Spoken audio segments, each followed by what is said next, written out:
My name is John Rohner.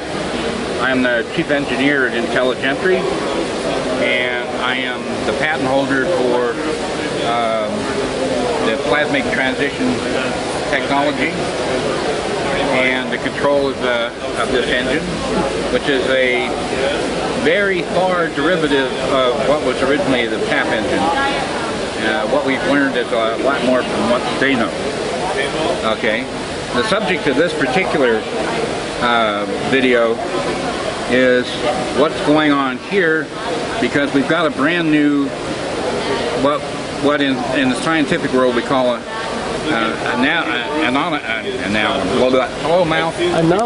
anomaly. God, you got me up too early this morning, you know that. I was going to sleep until about 8:30. Yeah, I called him at 7. Sorry about that. I know. Anyway, this particular device that you see here is a system that we use to check how good a reaction we can get from a specific gas mixture in the chamber.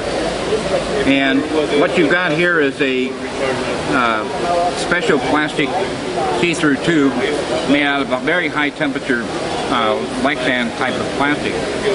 And inside there you've got a piston which is made out of another high temperature, high strength plastic, and a normal head here. And this is a normal system, except that there's a spring here just to bring it back. Now on this end, and you can just see it right down in there, there's a balloon on an orifice that comes in. And what we do is we fill this chamber with fuel, the fuel we're going to use or want to test, and we actually overfill it into that balloon so that we know we've got everything done right. And then this is a standard actuation system, and this coil is the standard exciter coil that we use for the transition chamber. And what happens is we push a button, this excites that one time, and we measure how far this piston moves down. In a normal situation, this coil here would be right here. Okay? Well, this has worked for us to gain an awful lot of information on an awful lot of different gases mixtures, and it also gives us, we also test different ratios that we are using in the coil for the exciter coil. So, and it gives us all kinds of information about how this turns ratio works, how that turns ratio works, what this gas mixture with this in it and this proportion works, etc. And so we've collected a lot of data from this particular device. However, one time after we were just playing around, we decided to try a coil in here which was actually wound to basically what PAP says in this patent is supposed to be the coil, which by the way we've never used and we don't use. So this coil is basically the same as the PAP coil. Okay, we put it on here, we stuck it in here, we wanted to see what would the old PAP coil do, just for the hell of it. Now, you know, months and months of training, and this is the first time we decided, hey, it might be fun to see what these did, right? But when we put this on here, and we filled it up, and we fired it, the piston didn't do its normal pop. It just did a little and quit. And so I looked at it and said, well, damn, I got 24 volts at 2 amps on this thing. You know, there should be plenty magnetics on there. But it only went, right? I mean, it only moved about that far. Well, so we thought, damn, there's something weird here. And so a friend of mine who's another engineer that worked with me on this reached in to move the coil to see if there was something happening here. And he reached in and grabbed the coil like this and went, holy shit, pulled his hand back out. The coil was dead hot. Okay, we found out later on at 208 degrees. Okay, so then we reached down and we moved this coil from here back over here. Now, this is basically a bed spring that's used just to home the piston, right? Well, what's interesting is we put the coil over here and the damn thing got hotter. right? Well, and the other interesting thing is it stayed hot until it sucked the balloon back inside the tube, which means it created a vacuum inside, right?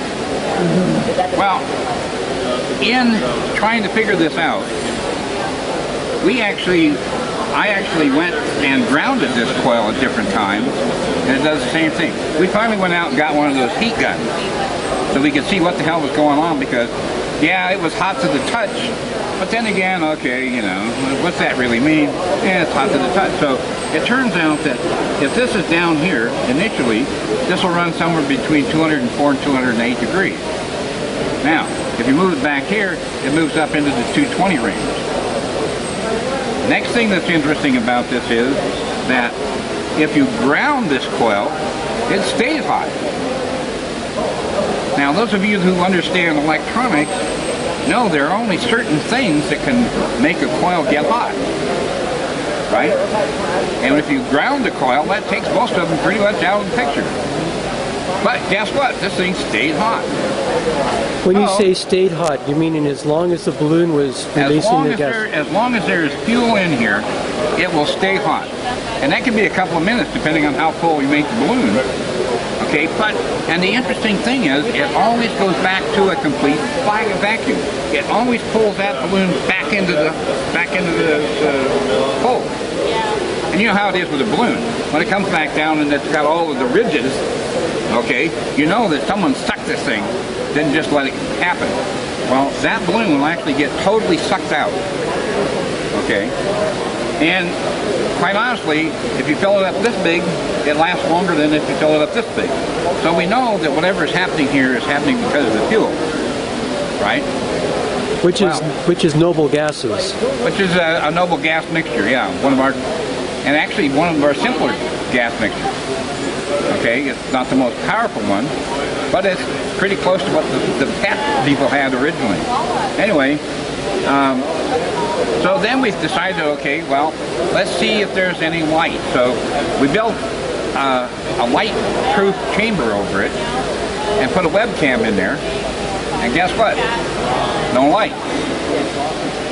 So in any nuclear reaction, you're going to have a side effect of light. I mean, if you look in this port right here, when this engine's running, you will see a light that happens every time the plasma happens. We couldn't, no light from this. So I took my radio frequency spectrum analyzer and I put a probe in here, and guess what? No radio frequency. And then I thought, well, hell, let's go measure the current in this thing. How much current? We're getting a half a volt. You know, even grounded is putting up a half a volt. Why? Well, that, my friends, is the question. Okay, this thing is generating power somehow. We don't know how. And I've got a physicist that works right with me, and he's got two of his friends that are over now looking at this too. Okay, and we have now been requested to not disassemble this device until after at least several other schools send their people over to look at it. So basically we lost our piece of test equipment because in the scientific world, when something is observed, okay, other observers want to come and see it, but they want to see it just as it was done. They don't want you to take it apart, try something different, and then redo it. But, so that's basically that. Now, it is interesting because we did break the rules at one time. Way back in the beginning, when we first noticed this, we actually took this thing apart. Okay, what's interesting is this coil here normally just slides on and slides off, no problem, right? But once this thing has gone through its heat, this thing is virtually a hard fit. I mean, you have to pull on it to make it move. But the other interesting thing is, okay, that this gets hot, but the spool doesn't. And the spool, meaning this inner the spool portion is here, this white piece here. Doesn't get hot. Doesn't get hot. Nor does the cylinder. This is a plastic cylinder. At 208 degrees, you should be able to find some warpage or something. right? You got to remember, okay, that this, what we do here doesn't generate heat, so we can use just about anything we want in here. But so if I understand this right, is still absolutely transparent and absolutely perfect the way it's been, and nothing at all, okay, in the physical nature of this work has changed. And we did take it apart one time and then rebuild it just to see if, you know, a different coil would have a different effect. We put a different coil on there and guess what? Nothing happened. Okay, so we took that coil off, put this coil back on, and guess what? Boom, there it is again. So we know that it's some combination of what's going on here. But right now, we don't know what. And you've replicated it many times. Oh yeah. We've replicated it enough times to make it go haywire if we wanted to go haywire. But no, as a matter of fact, it's sitting there pretty much static now, waiting for people to come in and study it. And like I say, Peter is our nuclear physicist, and he's absolutely sure that this thing is getting energy from somewhere that nobody's even thought about yet. Dark energy. We don't know. You know, it's a little hard to. It's like anything else at this point, and that is that you've got to get together a group of people who are all scientists and look at it in a scientific way, and then let them have their conversation and let them figure out where it is. So do I understand it? No. It doesn't fit any physics I ever studied. If I could recap here, basically what happens, you fire the piston right. In a normal test to see how far it goes against the spring and then come back. In this case, it only went just a little bit, but as soon, first of all, you fill the chamber with gas and the balloon comes out the back side here, fills up. Right, because we overfill it. Yeah, you overfill it and balloon's out here, overfilled. And so you fire it, it only goes a little ways, but all of a sudden this coil goes up to 208 degrees and it stays there, and this balloon gradually if it's full, it goes about 2 minutes, deflates, is releasing its fuel. The time is really a function of how much fuel is in the balloon. How much fuel is in there. And as it goes down and then it goes into a vacuum, and at that point this stops heating. Right. And cool. Drops down to normal room temperature. Yeah. So that's the effect that you've observed, and you've been able to rule out any normal means of heating a coil. Oh yeah, we've actually gone so far as to take the coils off here and ground that coil over there, and it still sits here and does its thing. It's not getting any secondary activation from anything. Okay. And in terms of the ramifications for your technology, this shows... And by the way, we've actually taken this metal case here and put it on a hard ground. So it's not got anything to do with the case floating and creating anything in it. When you're done, is your fuel all gone? Oh, it's all gone. It sucks the balloon back into the tube. But I mean, when you open it up, there's no more fuel inside that chamber. Well, consider for a moment, okay, what has to happen in order for the balloon to get pulled back into the tube? It has to disappear. It has to become a vacuum. Yeah, so it's all gone. And then you're putting more fuel in on the next cycle? Well, and the next time we want to test it, we actually fill it up again, and then we hook everything back up and try it again. So, and by the way, okay, it doesn't have anything at all to do with how much voltage we put on that coil to start with. You can put 12 volts on it at a couple amps. You can put 24 volts on it at 5 amps. You can put it doesn't seem to, as long as there's some kind of voltage on the coil to start with, okay, it doesn't work if you don't put voltage on the coil. Have you seen any radiation or anything coming out of it with that? Have you tried to detect radiation? Well, yeah. I mean, we've done it with simple Geiger counters and stuff like that. We haven't. The thing's going to end up in a lab here in the next couple of weeks, and they're going to actually put it to the full series of much bigger tests than we can. I mean, let's face it. Okay, I don't have the resources to buy the kind of stuff that they're going to subject it to. So. Have you ever measured the frequency around the coil? There's no frequency around the coil. He did measure it. You did measure it. I've got an RF spectrum analyzer that's good from 5 hertz to 50 gigahertz. Okay. And there's absolutely no indicator anywhere outside of the normal background. My name is John Rohner.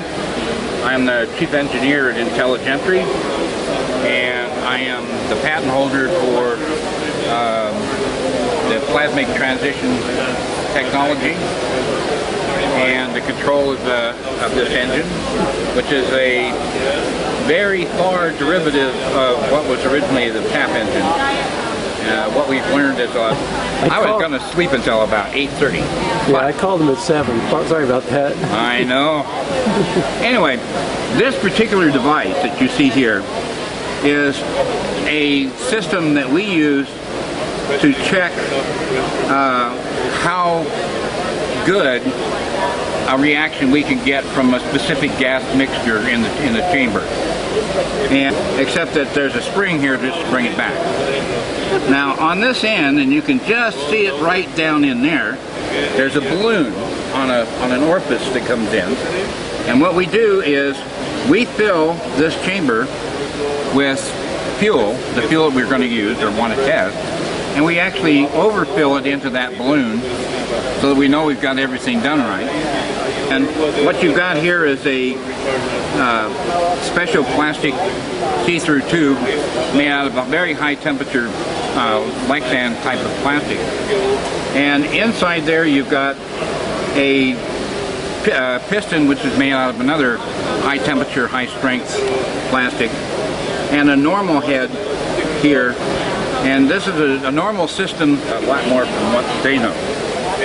Okay, the subject of this particular video is what's going on here, because we've got a brand new, what in the scientific world we call